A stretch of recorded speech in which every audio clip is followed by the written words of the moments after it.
ఆంధ్ర రాష్ట్రానికి కేంద్ర ప్రభుత్వం ముఖ్యంగా మోడీ గవర్నమెంట్ చేసిన ద్రోహాన్ని నిరసిస్తూ ఈరోజు ఆందోళన చేస్తున్న ఢిల్లీ జంతర్ మంతర్ వద్ద. ముఖ్యంగా 10 ఏళ్ల క్రితం ఈ దేశ ప్రధానమంత్రి ఆ రోజు ప్రధానమంత్రి అభ్యర్థిగా తిరుపతి వెంకన్న సాక్షిగా మా రాష్ట్రానికి ప్రత్యేక హోదా ఇస్తానని చెప్పారు. అట్లాగే 2014 జూన్ విభజన చట్టం చేశారు. చట్టంలో చేసిన వాటికి వెంకన్న సాక్షి చెప్పిన దానికి దిక్కు ముక్కు లేని పరిస్థితి ఈరోజు రాష్ట్రంలో ఉంది. పైపెచ్చి ఈరోజు ఆంధ్ర రాష్ట్రం నిరుద్యోగంతో బాగా కుట్టుమిట్టడుతున్న దౌర్భాగ్యమైన పరిస్థితి ఈరోజు కేంద్ర రాష్ట్ర ప్రభుత్వాలు కల్పించాయి.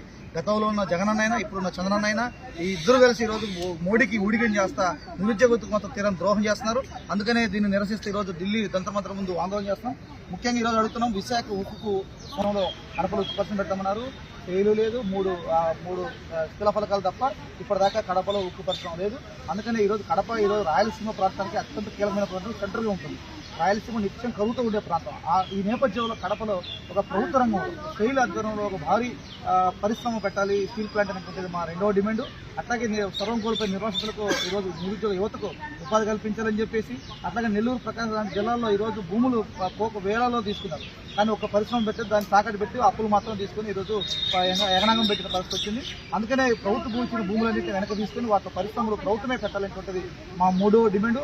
ఆ రకంగా విభజన చట్టంలో ఇచ్చిన అనేక హామీలు ఈరోజు 11 ఎకరాల విద్యా సంస్థల విషయంలో కానీ, అలాగే పోలవరం నిధి విషయంలో కానీ, అలాగే అమరావతి నిధుల విషయంలో కానీ అప్పులు ఇస్తున్నాం తప్ప ఈరోజు కేంద్ర ప్రభుత్వం నుంచి రావాల్సిన వాటా మట్టుకు ఇవ్వడం లేనటువంటిది అర్థమవుతుంది. ఇంకా రాబోయే రోజుల్లో విభజన హామీల అమలు కోసం, అట్లాగే విశాఖ ఉక్కు కోసం, కడప ఉక్కు పరిశ్రమ ఏర్పాటు కోసం డివైఎఫ్ యాత్రలో పెద్ద ఎత్తున ఆందోళన చేస్తాం.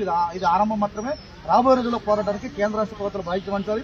మా రాష్ట్రంలో ఉండే ముగ్గురు ఈరోజు తోడుదంగలాగా 3 పంగనామాలు పెట్టి రాష్ట్రాన్ని నయవంచం చేస్తున్నారు, ద్రోహం చేస్తున్నారు. ఇప్పటికైనా బాబు పవన్ బయటకు వచ్చి నోరు వేసి కేంద్ర ప్రభుత్వాన్ని నిలదండి, కేంద్ర ప్రభుత్వాన్ని మాట్లాడండి. రాష్ట్రం రావాల్సిన వాటాను అడగకపోతే మాత్రం ఖచ్చితంగా రాబోయే రోజుల్లో మీ సంగతి ఏంటో రాష్ట్రంలో యువతరం తెలుసుకోవాల్సి ఉంటుందని చెప్పి సందర్భంగా హెచ్చరిక చేస్తా ఉన్నాం.